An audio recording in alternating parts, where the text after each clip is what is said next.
Buenos días a todos. Bienvenidos a esta charla organizada por el Sinvestav Unidad Guadalajara. En esta ocasión, el maestro Andrés Marín Oviedo nos va a presentar una charla relacionada con grafos y su empleo y redes neuronales y su empleo en el modelado de redes eléctricas. El maestro Andrés Marín es estudiante de doctorado en este centro y nos presentará un resumen de lo que actualmente él investiga para su trabajo doctoral.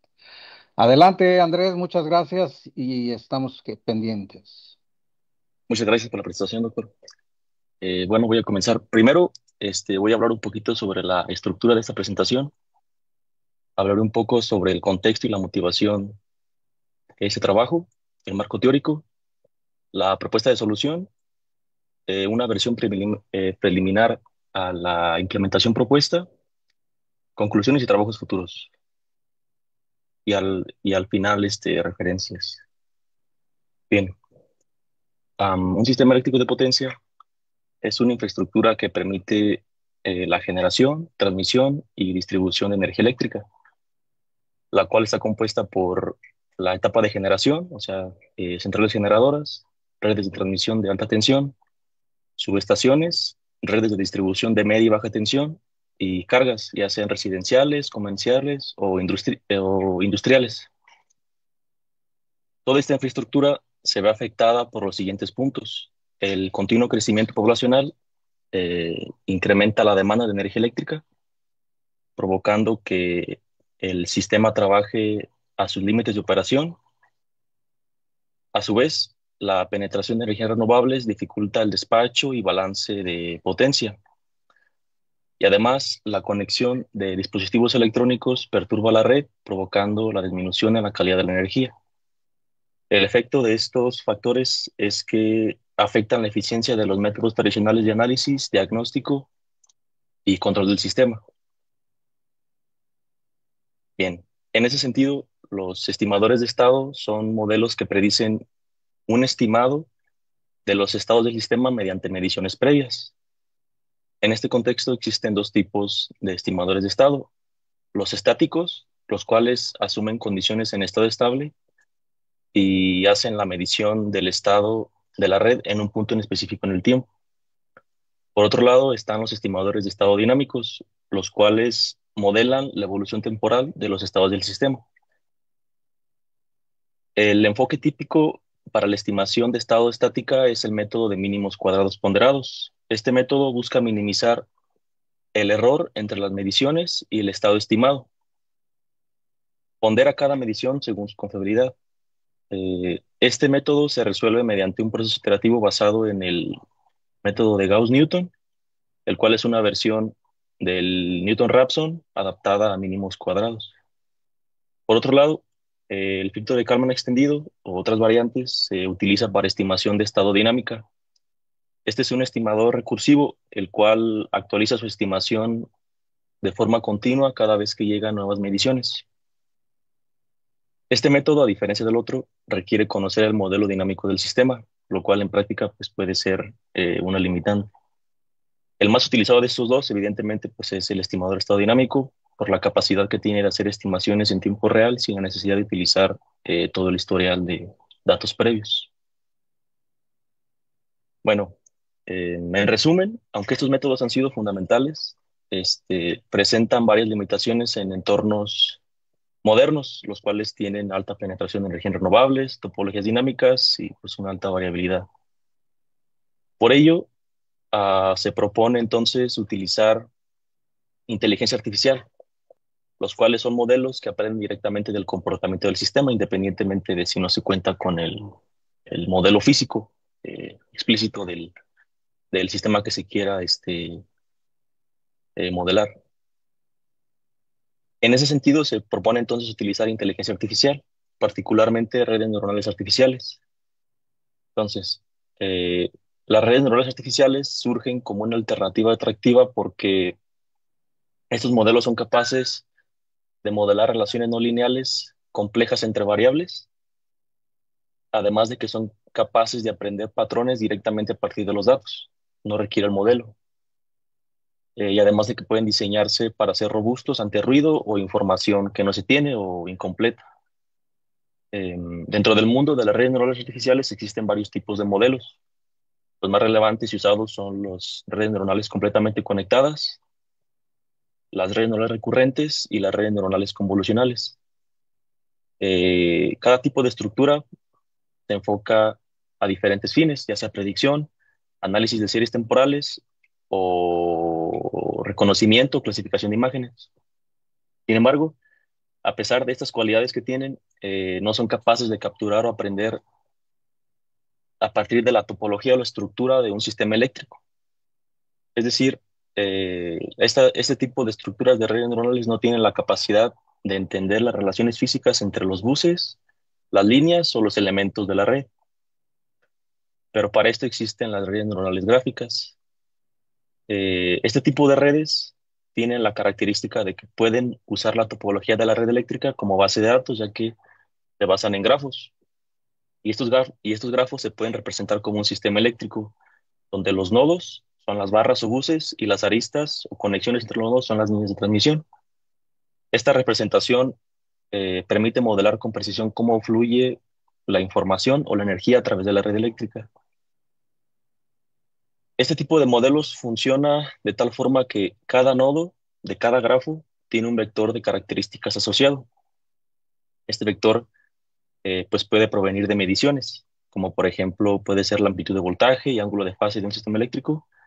Se hace un PMU en esa barra, en la barra I, por ejemplo. Eh, Ahora, este modelo aprende una representación de cada nodo considerando su propia información o la característica de este nodo, la información de los nodos conectados y la estructura del sistema. Aprende de estas tres características: la característica o la medición del nodo, la conexión y toda la estructura del sistema. Ah, el proceso entre el cual se divide la red neuronal, bueno, este tipo de red neuronal, se le llama paso de mensaje o message passing en inglés, y funciona de tal forma que cada nodo recibe y combina la información de sus vecinos para actualizar su propio estado o la característica interna. Así es como aprende. Ese paso de mensaje en realidad son capas convolucionales en los modelos más básicos de redes neuronales gráficas. Eh, y a través de estas múltiples capas, de este tipo de paso de mensaje, que así se le llama, el modelo logra capturar las dependencias y patrones del sistema eléctrico, y de esta forma puede aprender a predecir cómo evolucionan las condiciones del sistema en función del tiempo. Bien, entonces lo que yo hice fue crear un modelo sencillo de una red neuronal gráfica, pero antes requieres tener datos de entrenamiento. Entonces, para yo crear estos datos, utilicé el software PSTV3 en MATLAB. Las simulaciones se basaron en variaciones de carga, no incluí fallas ni nada, solamente fueron puras variaciones de carga durante 10 segundos y un intervalo de muestreo de 0.1 segundos, lo cual resultó en mediciones pues, de 1000 instantes de tiempo. En cada instante de tiempo se extrajo el estado del sistema eléctrico y se representó como un grafo. Entonces se tienen 1000 grafos creo que este nodo era, este sistema era de 13 nodos. Entonces se tienen 13 nodos y cada grafo pues tiene 1000 mediciones, en el cual cada nodo representa una barra del sistema. Las características de cada nodo son el voltaje y el ángulo de fase. Este modelo lo entrené utilizando, como dije, una red convolucional gráfica, que es la más básica en este tipo de redes, y la implementé usando Python, usando la librería PyTorch Geometry. Y el objetivo de este modelo es que aprenda la función inherente o el patrón detrás de estos datos y que prediga el estado un paso adelante en el tiempo. O sea, si yo le doy el estado en el instante t, que me prediga cómo se va a comportar el estado en el instante t más 1. para el cual, para considerar pues un estado más, un entorno más realista, supuse que no se dispone de mediciones completas del sistema, por lo que el entrenamiento solamente lo consideré, o solamente consideré que conociera las entradas de los nodos 0, 1, 3, 4, 6, 8, 9 y 10. La idea detrás de esto es que se evalúa la capacidad del modelo de inferir el estado completo del sistema, aun cuando no se tienen todas las mediciones. Porque si el sistema no es observable en los métodos tradicionales, ningún método puede estimar todos los estados de forma confiable si no es observable. Sin embargo, los modelos basados en datos, como las redes neuronales gráficas, pues pueden aprender a partir de los datos y aproximar esos estados basándose en los patrones históricos y la estructura del grafo. Este fue el grafo que utilicé del sistema eléctrico simulado. Bien. Y bueno, esos fueron resultados que obtuve a partir del entrenamiento. Lo que hice fue, por cada nodo, evaluar el error absoluto promedio en la magnitud del voltaje y el ángulo de fase. Se puede observar pues, que la mayoría de los nodos presentan errores moderadamente bajos, aunque hay algunos nodos con errores muy grandes, como es el nodo 5, tiene un error muy grande. Y este comportamiento, pues evidentemente es relacionado con que pues no se tiene medición del nodo 5. También puede ser la posición del nodo o la falta de la medición o inclusive la variabilidad de la carga. En conclusión, pues el modelo aprendió patrones útiles para estimar el comportamiento dinámico del sistema, incluso cuando no se cuentan con mediciones completas. Sin embargo, pues indica que hay nodos específicos donde la predicción es más difícil. Bien, entonces, bueno, lo que hice posteriormente a eso fue probar ahora el modelo entrenado, pero con datos nuevos.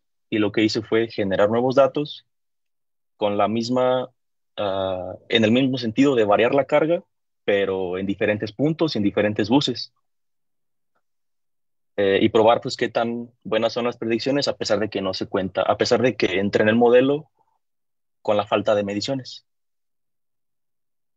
Y los resultados fueron estos. En la figura 12 se muestra la predicción del nodo 8, la cual es bastante buena.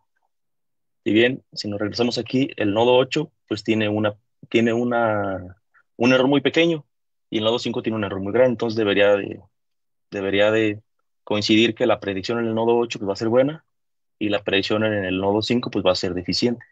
Y pues sí, así es. En el nodo 8 está muy bien la predicción, se asemeja mucho, pero en el nodo 5 la predicción es muy mala. Inclusive en el ángulo de fase también se observa una buena correspondencia, aunque tiene ligeras desviaciones en los ángulos transitorios. Y pues para la predicción del nodo 5, pues sí, significativamente deficiente. Y pues para corregir esto, se podrían implementar mecanismos de atención, que ya serían estructuras un poco más complejas. eh, y esto podría ayudar a mejorar la predicción, pero pues también requeriría de más datos de entrenamiento o inclusive de más épocas de entrenamiento. Bien, como conclusión y trabajos futuros, pues se demostró que las redes neuronales gráficas son la alternativa viable para la estimación de estado en sistemas eléctricos de potencia. El modelo hecho pues, fue capaz de predecir la magnitud y el ángulo de voltaje, inclusive con información incompleta, pero no en nodos que no se conocen. Los resultados muestran una buena precisión en nodos observables y pues, también revelan que sí es necesario tener medición en los nodos. Como trabajo futuro, pues se propone implementar arquitecturas más avanzadas, como las redes de atención sobre grafos. Estos modelos incorporan mecanismos de atención en la estructura y otros modelos que he visto son las redes neuronales gráficas temporales. Estas estructuras cuentan con, además de la arquitectura de una red neuronal este, gráfica sobre atención, bueno, con mecanismos de atención, incorporan también arquitecturas de redes neuronales recurrentes. Estas permiten incorporar información a lo largo de múltiples pasos de tiempo. O sea, permite crear modelos basados en las ecuaciones de estado, aunque ya sería un poquito más robusto y requeriría más entrenamiento. Am, También se propone incorporar pues múltiples pasos en el tiempo porque, por ejemplo, para entrenar este modelo solamente utilicé un paso de tiempo anterior a la predicción deseada. O sea, el entrenamiento o la entrada que utilicé fue el estado en T y la salida que utilicé para predecir fue el estado en T+1. Entonces, probablemente sería mejor el modelo si incluyera para entrenamiento el paso en T y el paso en T-1 y el paso en T-2, aunque pues, ya sería cuestión de probar si lo hace bien o solamente acumula el error. También se propone pues, evaluar el modelo o entrenar el modelo con perturbaciones como fallas o desconexión de líneas. En ese sentido, entrenar pues, los modelos con bases de datos más extensas, como por ejemplo incluir mediciones como inyección de potencia o corriente en las barras, y pues también incluir ruido en las mediciones para mejorar el modelo y hacerlo más robusto. Y pues bueno, esas son las referencias más relevantes que utilicé para la presentación.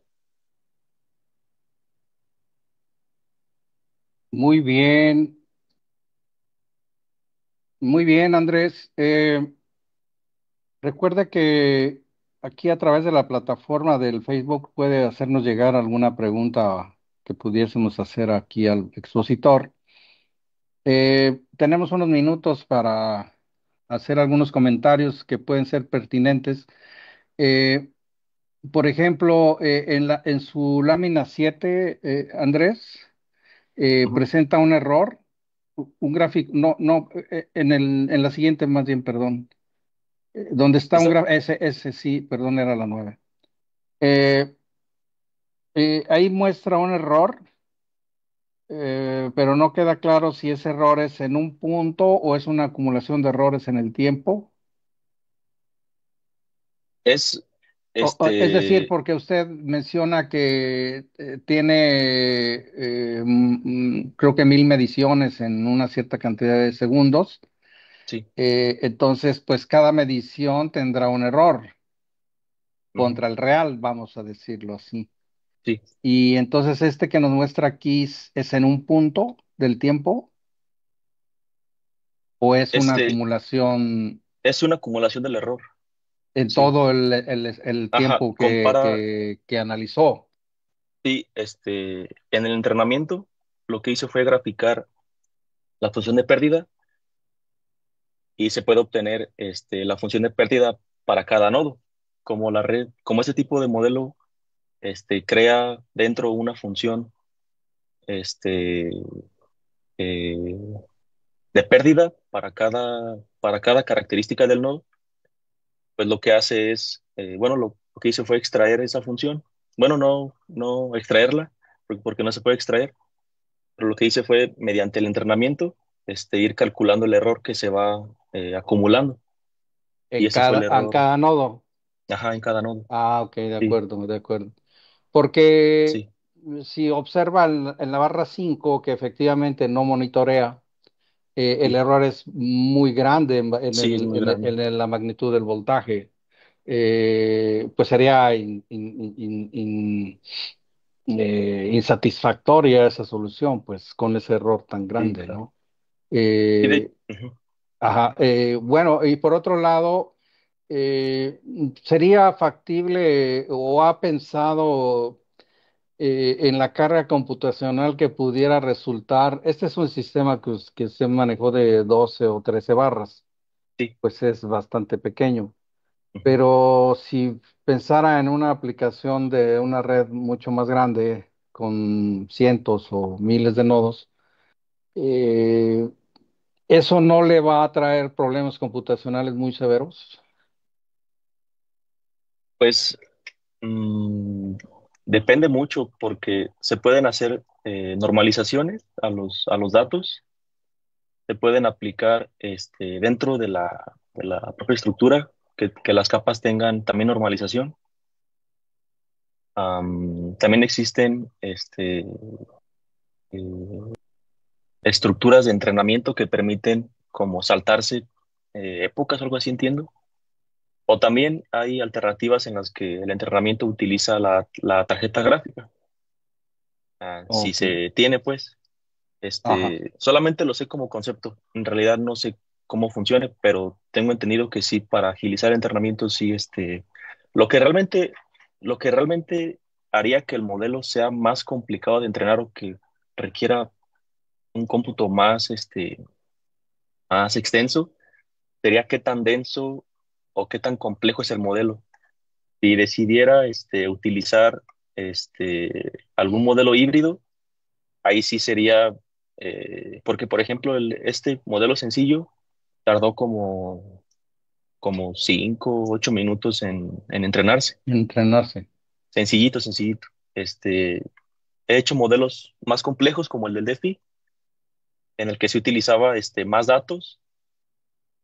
Y lo que Ajá, realmente sí marcaba una diferencia muy grande era que el modelo que estaba utilizando era una red convolucional de varias capas y eso ajá, hacía que el modelo tardara más en entrenarse. Pero lo que he visto que también se puede hacer es un entrenamiento en línea.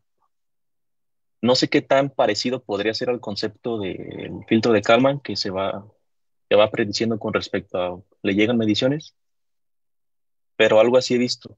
Por ejemplo, en algunas tesis de control he visto que utilizan redes neuronales recurrentes acopladas a un sistema, aprende de ese sistema y después se desacopla.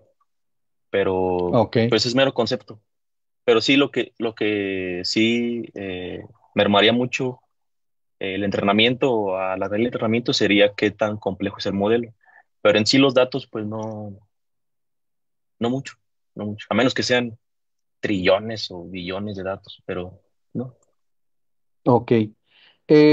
No sé si el ingeniero Rogelio ve por ahí algún comentario de la audiencia o una pregunta. Ok, gracias. Entonces, finalmente, Andrés, ¿por qué eligió las convolucionales en lugar de otras redes? Es como por defecto lo que la red neuronal gráfica utiliza porque, am, bueno, lo que internamente sucede adentro de este de este método que le llaman message passing, bueno, paso de mensaje Ujú, en español, es que dentro de las capas son filtros convolucionales, capas convolucionales como las de una red neuronal convolucional. ok. Lo que hace es que mapea el grafo y lo va distribuyendo con respecto a esa capa convolucional. Y dentro, Mm, pues, por así decirlo, filtra esa información y va aprendiendo a partir de esa información. muy bien. Pues hemos llegado al término de esta charla. Vamos a agradecer nuevamente al maestro Andrés Marín Oviedo por su interesante presentación y pues vamos a esperar con mucho entusiasmo y su próxima intervención cuando ya vaya avanzado el problema y quizás aplicado a redes mucho más grandes, ver qué nos puede mostrar en adelante, ¿no? Ujú. Muchísimas gracias. No sé, no, muchas gracias. Recuerde que la charla queda grabada en el Facebook de la Unidad Guadalajara, asimismo en el YouTube de la unidad, donde puede visualizarla nuevamente y sería bastante agradecible si la comparte con sus colegas y amigos eh, para que la puedan ver una vez que terminemos esta sesión. Muchísimas gracias y vamos a dar un par de minutos para que iniciemos con la siguiente charla a cargo del maestro Diego Armando Gutiérrez. Gracias, Andrés.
Hola nuevamente. Vamos a continuar con esta segunda charla que se relaciona con el StatCom basado en un convertidor multinivel y que estará a cargo del maestro Diego Armando de Jesús Gutiérrez Torres.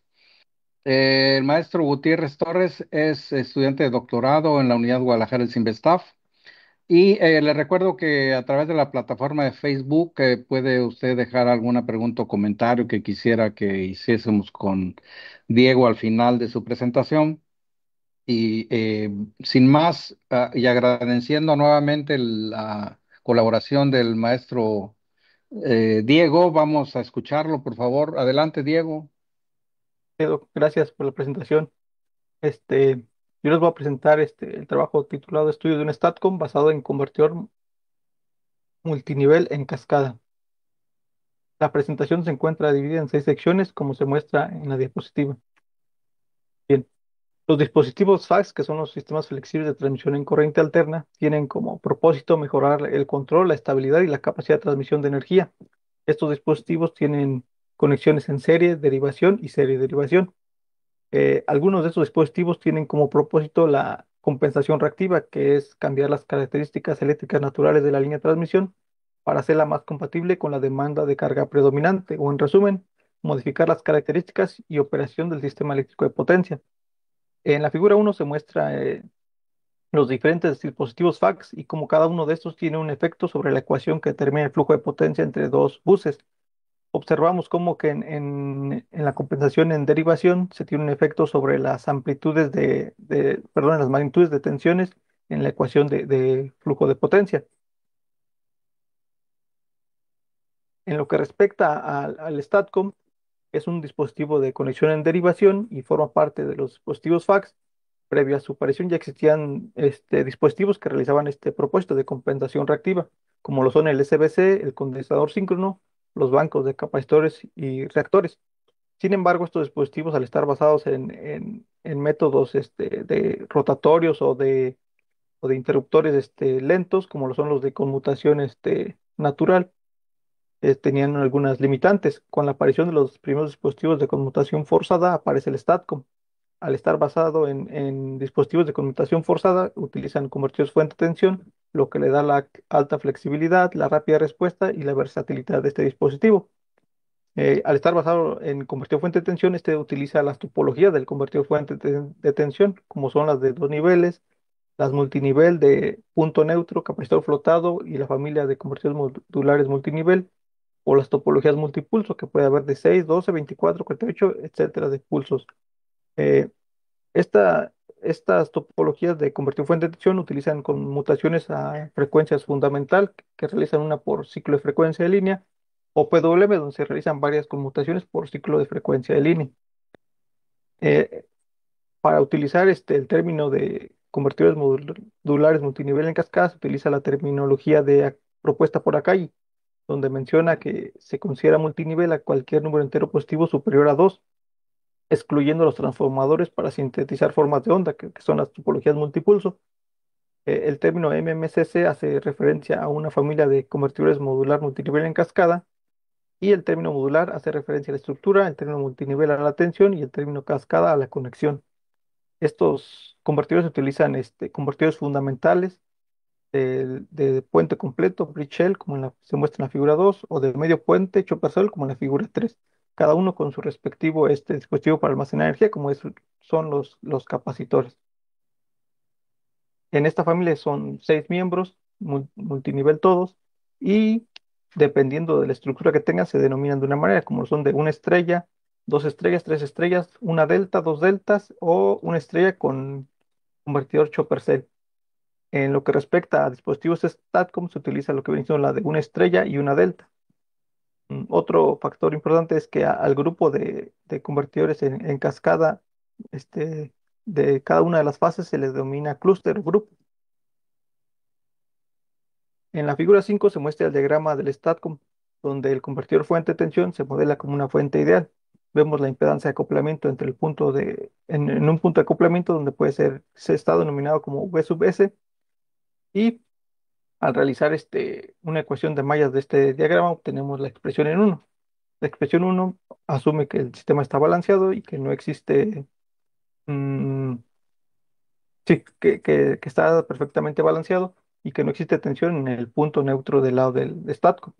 Esta ecuación está en el marco de referencia ABC. También se asume un marco de referencia síncrono que puede llevarnos del marco de referencia ABC al síncrono a través de la ecuación 2. Al considerar esto, se obtiene la expresión 3 que nos permite simplificar la ecuación uno. Y ahora utilizando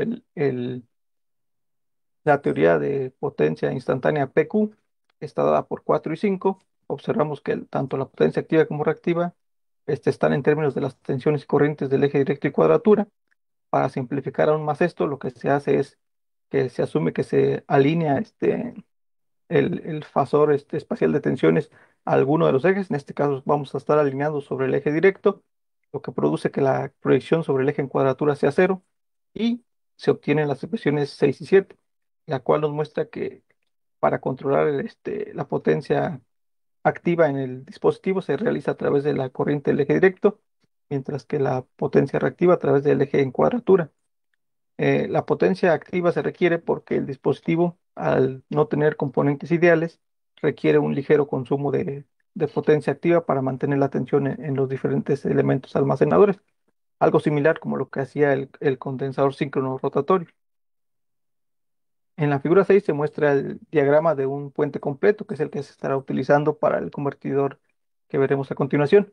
Este relaciona, perdón, la potencia del lado de corriente directa con la del corriente alterna, perdón, con la del lado de corriente alterna, sin asumir pérdidas, como se muestra en 8.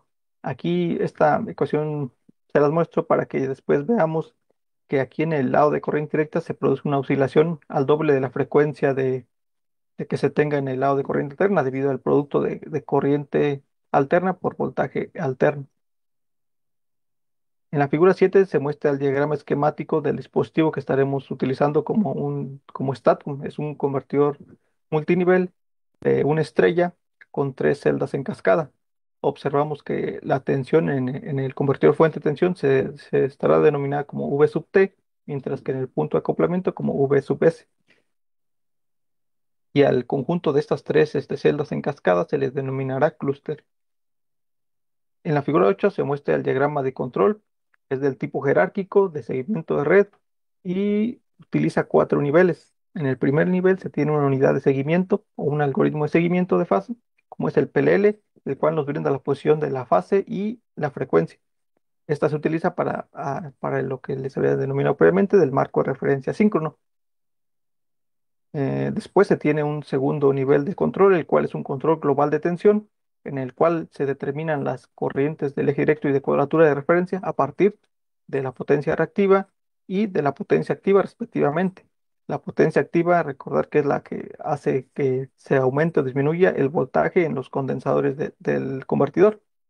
Después estas corrientes de referencia del eje directo y cuadratura van a un control tradicional de corrientes con su desacople, su retroalimentación de tensiones del punto de acoplamiento, se hace una conversión del marco síncrono al rotatorio, sí, del síncrono al estático, y para compensar todo lo que les había mencionado previamente de que los dispositivos no son ideales, se realiza un cuarto nivel de control, el cual tiene como objetivo balancear la tensión en los diferentes clústeres y en los capacitores de manera individual. En lo que respecta al esquema de control para el balanceo de tensión de clúster, lo que hace pues es compara una tensión de referencia con cada una de las tensiones de los clústeres. Esta diferencia que exista genera un ángulo que se le suma al ángulo del punto de acoplamiento. Se calcula una función seno de ese ángulo y lo que nos estaría generando es una señal que esté un poco desplazada respecto a la señal del punto de acoplamiento.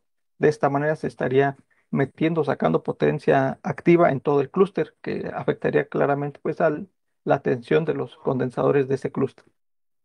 En lo que respecta al esquema de control de balance de tensión individual, este compara las tensiones de cada uno de los capacitores de uno de los clústeres con la tensión del clúster.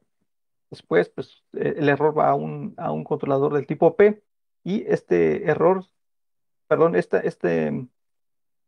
Este valor se multiplica por una función coseno del ángulo del punto de acoplamiento. Se utiliza una función coseno porque la función coseno está desplazada 90 grados respecto a la función seno y de esta manera estamos alineando con la corriente reactiva. Al estar alineado con la corriente reactiva, lo que está produciendo es una potencia activa, que al final la potencia activa lo que hace pues, es cargar o descargar el nivel de tensión del capacitor que se desee.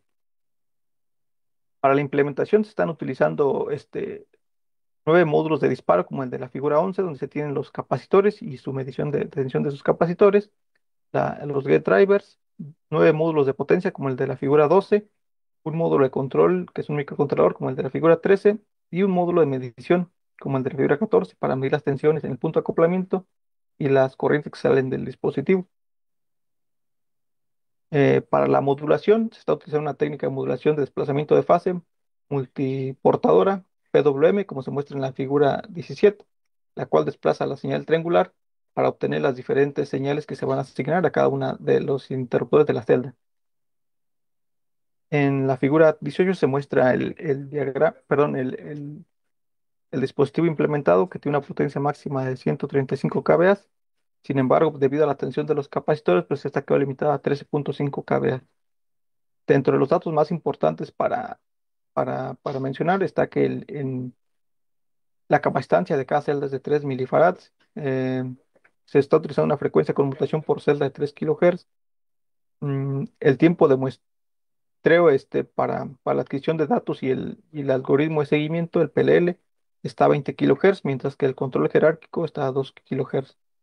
El modo de conmutación es del tipo bipolar. En la figura 19 se muestra el diagrama de control implementado en el microcontrolador con la adquisición de las corrientes y tensiones. Se ingresa la potencia reactiva y la tensión de referencia de los capacitores. Acá dentro están los algoritmos de seguimiento, el control jerárquico, las transformaciones y la técnica de modulación multiportadora. En la parte inferior se muestra el caso para cuando se quiera ampliar el esquema para mayor número de celdas. Eh, en lo que respecta al de 3 celdas, este utilizaría un algoritmo de seguimiento PLL, 6 controladores PI y 9 controladores de tipo P. En la figura 20 se muestra el diagrama de configuración para el microcontrolador para realizar la conmutación, perdón, la técnica de modulación de desplazamiento de fase con el desplazamiento de las señales triangulares a través de los registros del microcontrolador. En la figura 21 se muestra el diagrama del dispositivo implementado, donde tenemos las tensiones en el punto de acoplamiento, las corrientes que salen del dispositivo y las 9 tensiones de los diferentes condensadores. En rojo se muestran las señales de conmutación que se asignan a cada uno de los interruptores. Eh, con este dispositivo se obtuvieron las siguientes formas de onda realizando compensación capacitiva. En 22 se muestran las tensiones en terminales del convertidor fuente de tensión, es decir, sin filtro. Vemos los niveles y la modulación PWM. En verde se muestra la de línea a línea y en amarillo la de línea neutra. En el punto de acoplamiento, que es el punto donde ya se estaría ingresando esa potencia reactiva, tenemos en azul la tensión y en morado o rosa la corriente. En 23 se muestra la medición analógica de potencia activa y reactiva. En lo que respecta a las formas de onda realizando compensación inductiva, se muestra en la figura 24, nuevamente con la misma nomenclatura, y en 25 la medición analógica. La distorsión armónica de cada una de tensión y corriente se muestra en la figura 26, la tensión, donde esta tensión es en terminales del convertidor fuente de tensión, es decir, sin filtro, tal cual como salen del dispositivo. Esto con la finalidad de mostrar la frecuencia fundamental de 60 Hz y las componentes de conmutación que son a 3 kHz. En 27 se muestra la corriente que entra en el punto de acoplamiento, esta sí es la corriente que ya entra al sistema. Observamos la distorsión que está dentro de la normativa, creo que es la IEEE 519, y lo que les había mencionado previamente de las oscilaciones que aparecen en los condensadores. En azul, verde y amarillo tenemos las tensiones en los condensadores de uno de los clústeres, en este caso el clúster A. En morado o rosa tenemos la corriente que sale del dispositivo en corriente alterna para validar que el dispositivo está operando y observamos que cuando está operando existen esas oscilaciones al doble de la frecuencia, es decir, 120 Hz. Cuando el dispositivo no está operando, o sea que la corriente es cero, no existen esas oscilaciones. Aquí estas señales deben estar al mismo nivel que estas, simplemente la, la escala del osciloscopio no es la misma en ambos casos, pero deberían ser del mismo nivel. En lo que respecta al caso de estudio, se está utilizando el diagrama de la figura 30, donde se asume que hay un punto donde existe una variación de carga inductiva y capacitiva, lo que genera un factor de potencia variable, o que existen variaciones en la carga de componentes capacitivas o inductivas. El STATCOM tiene como tarea compensar, hacer que el factor de potencia sea siempre unitario, y la línea de tiempo se muestra en la figura 31, donde en t igual a t0 existe carga capacitiva, en t igual a t1 más carga capacitiva, en t igual a t2 se quita la carga capacitiva y se ingresa carga inductiva, en t igual a t3 se ingresa más carga inductiva, y en t igual a t4 aún más carga inductiva. Los resultados se muestran en la figura 32 de potencia reactiva. Observamos cómo al inicio pues, hay carga capacitiva, el STATCOM la compensa a cero, ingresa más carga inductiva, perdón, capacitiva, el STATCOM la compensa, y cuando se retira la carga capacitiva, observamos toda la potencia reactiva e inductiva que metió el STATCOM para compensar esa carga capacitiva. Cuando nuevamente regresa al punto de factor de potencia unitario, se ingresa ahora la carga inductiva, el STATCOM la compensa, ingresa más carga inductiva, el STATCOM la compensa, más carga inductiva, el STATCOM la compensa, y nuevamente se va retirando la carga inductiva, lo que nos muestra toda la potencia reactiva capacitiva que metió el dispositivo. En 33 se observa pues la corriente que se mm, que estuvo saliendo del dispositivo, donde concuerda pues con los puntos de mayor compensación. En 34 nuevamente se muestra la potencia reactiva en el punto de acoplamiento, así como la potencia activa que coincide pues con los puntos de mayor compensación. Como conclusiones, se desarrolló un prototipo de STATCOM basado en convertidor modular multinivel en cascada de una estrella con convertidor fundamental de puente completo de una potencia máxima de 135 kVA, limitado a 13.5 kVA. Se presentó la implementación del dispositivo, describiendo las etapas de medición, acondicionamiento, procesamiento de señales y la implementación de los algoritmos de modulación y control necesarios para su funcionamiento. El prototipo permitió validar el control jerárquico y los algoritmos implementados bajo un esquema de seguimiento de red. Estas son las referencias que se utilizaron en la diapositiva, y por mi parte sería todo. Gracias por su atención. Muchas gracias a Diego por la presentación. Tenemos unos minutos para unas preguntas y comentarios. Por ejemplo, en las conclusiones y también anteriormente en la presentación, Sí, cuando describe el prototipo, menciona un prototipo que capaz, entiendo, de manejar 135 kVA, pero sí, está limitado a 13.5. ¿Cómo podría abundar sobre esto? ¿Cómo es esa situación? sí, se podría aumentar la potencia con cambiando los capacitores. Como los capacitores creo que están limitados no creo que son 120 volts o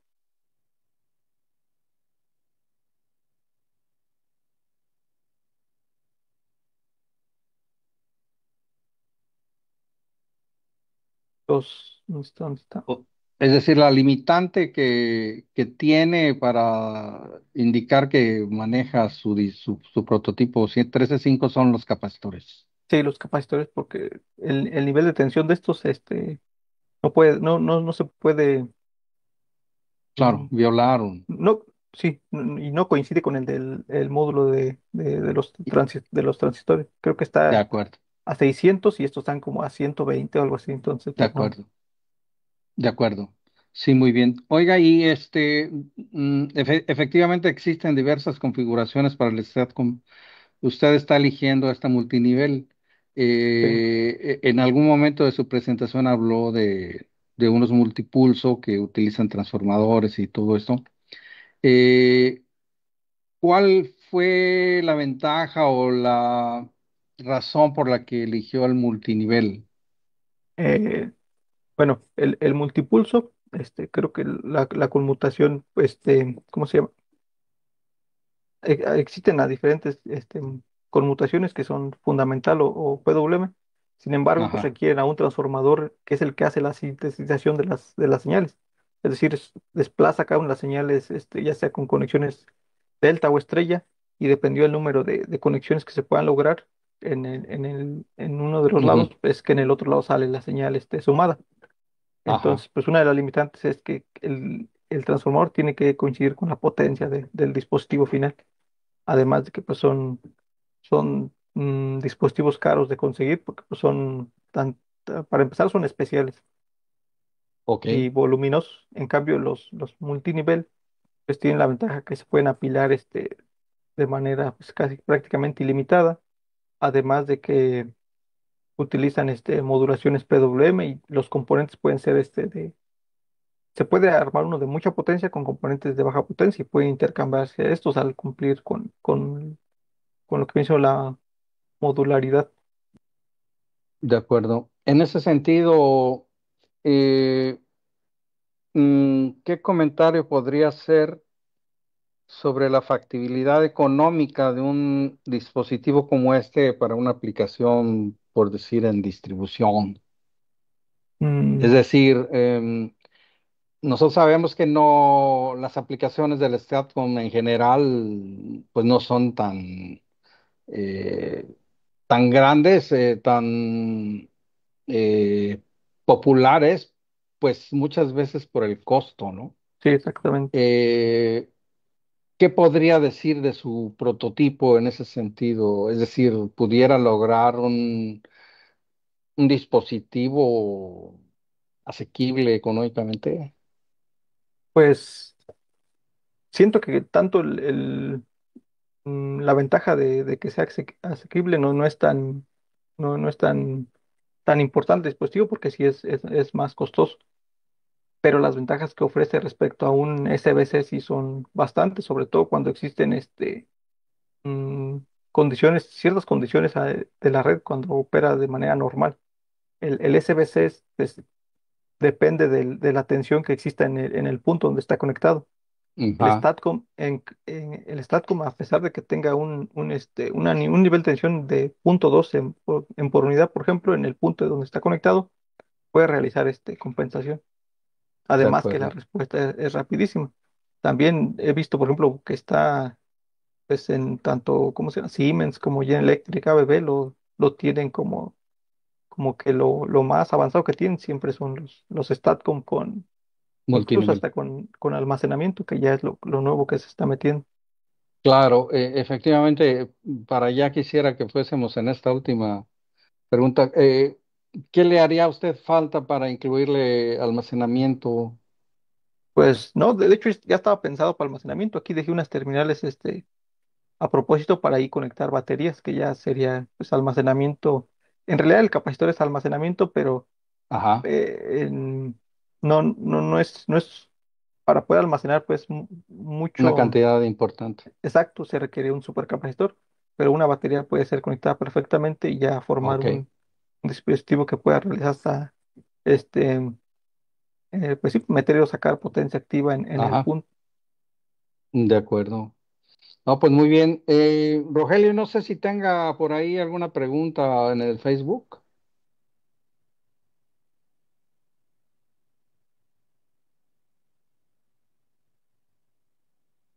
Ah, muchas gracias. Bien, pues hemos llegado al término de esta sesión, agradeciendo por supuesto al maestro Diego Gutiérrez Torres por su valiosa colaboración y al maestro también Andrés Marín en la charla previa. Recuerde usted que las intervenciones estas quedan grabadas en el Facebook de la Unidad Guadalajara, así como en el YouTube donde puede consultarlas cuando desee y sería muy agradecible pues que las pueda compartir con sus colegas y amigos para poder difundir el tipo de trabajos que se está haciendo en este contexto en la unidad Guadalajara de Sinvestaf, desde donde pues agradecemos nuevamente la intervención de los de los expositores. Y antes de despedir, también un agradecimiento especial al ingeniero Rogelio Muñoz, quien hace posible la transmisión de estas charlas por el Facebook. Muchísimas gracias a todos y los esperamos la próxima semana. Muchas gracias. Saludos. Gracias.